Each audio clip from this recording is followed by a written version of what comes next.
খপখপি বা আইলা মাছের এই রেসিপিটা আমি কিভাবে বানিয়েছি চলুন দেখে আসা যাক। এর স্বাদ কিন্তু দুর্দান্ত হয়।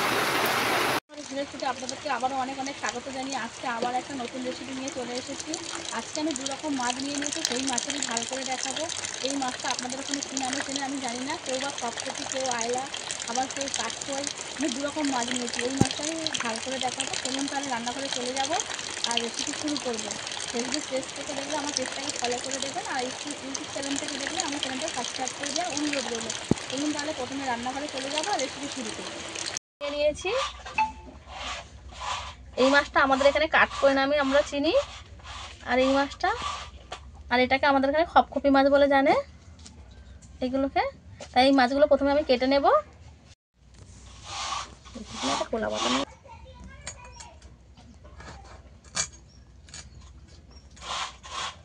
মাছের ছোট ছোট আঁশ ছাড়িয়ে নিতে হবে।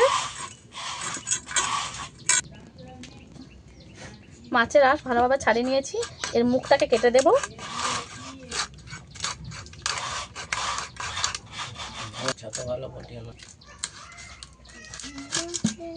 পিস করে কেটে নেব।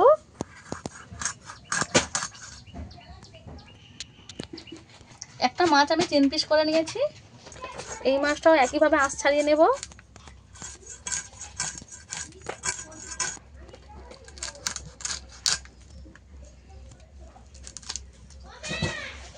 এটাকে আমি 2 পিস করে নেব। ডিম হয়েছে। এবার এই মাছটা কেটে নেব, কাঠকই নদীর।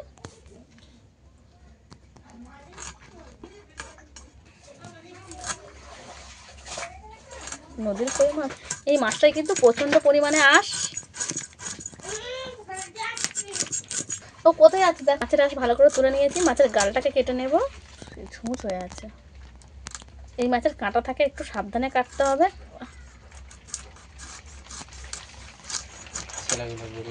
এইভাবে কেটে নেব।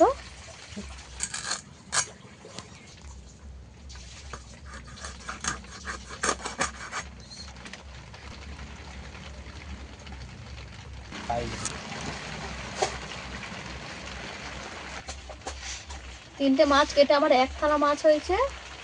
বেরিয়ে ফিরে আসছি রান্নার কাছে। লবণ হলুদ মাখিয়ে দেব। লবণটা প্রথমে দিয়ে দেব, গুঁড়ো দিয়ে দেব।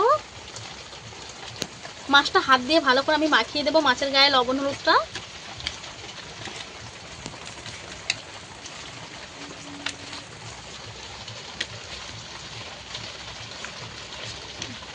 মাখিয়ে দিয়েছি নুন হলুদ, ভরিয়ে নিয়েছি।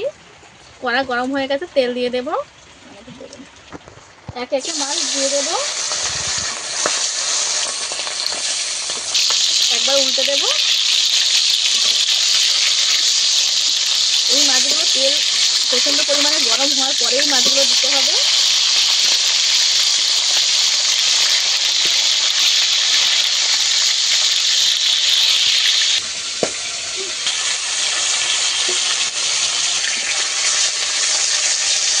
তো আমি লাল লাল করে ভেজে নিয়েছি, তুলে নেব।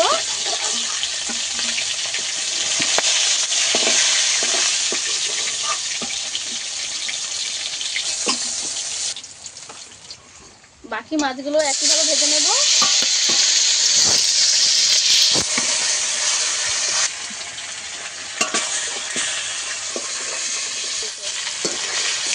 এই মাছগুলো আমি লাল লাল করে ভেজে নিয়েছি, একসঙ্গে তুলে নেব। ভেজে নিয়েছি। কড়াটাকে আমি ভালো করে পরিষ্কার করে নিয়েছি, কেন মাছ ভাজার তেলটা পুড়ে গিয়েছিল। এবার আমরা তেল দিয়ে দেবো। আপনাদেরকে দেখিয়ে দেবো কী কী মশলা করে নিয়েছি। এখানে আমি পেঁয়াজ বেটে নিয়েছি, টমেটো বেটে নিয়েছি, আদা রসুন বেটে নিয়েছি, কাঁচা লঙ্কা কেটে নিয়েছি, আর জিরে সর্ষে এক জায়গায় বেটে নিয়েছি। ফোড়নে দেবো কালো জিরে দিয়ে দেবো।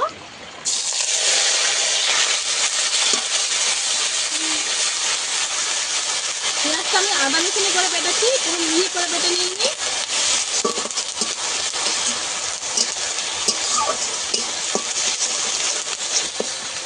পেঁয়াজটাকে আমি একটু লাল লাল করে ভেজে নেব।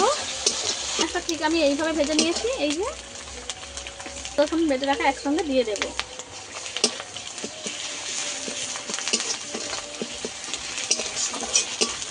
কাঁচা লঙ্কা দিয়ে দেব।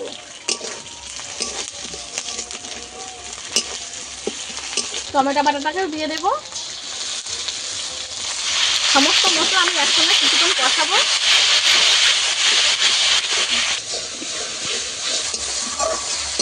কিছুক্ষণ আমি ভালো করে কষিয়ে নিয়েছি 2 মিনিটের মতো।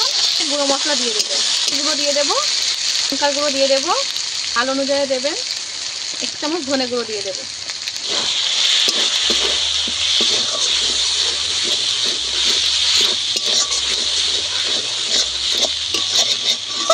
মশলাটাকে ভালো করে একটু কষিয়ে নিতে হবে। মশলা যত ভালো করে কষানো হবে মাছের ঝালটা খেতে ততটাই সুন্দর হবে। জল দেব, তাহলে মশলা পুড়ে যাবে।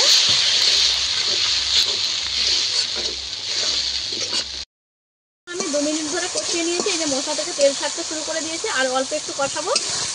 পুরোপুরি ভালো করে কষানো হয়ে গেছে। এইদিকে জিরে সর্ষে গুলিয়ে রেখে দিয়েছিলাম, এটা দিয়ে দেবো। আগে থেকে বেটে দিয়েছিলাম।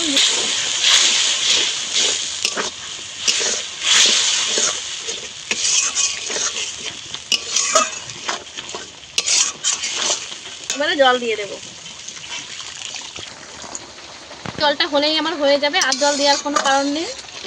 আপনারা ঝোলটা যেমন খাবে তেমন জল দেবেন। আমি অল্প রাখবো তাই এরকম জল দিয়েছি। তাহলে ঝোলটা ভালোভাবে ফুটে গেছে। ভেজে রাখা মাছ এক একে দিয়ে দেব। প্রথমে আমি মুন্ডুগুলো দেবো।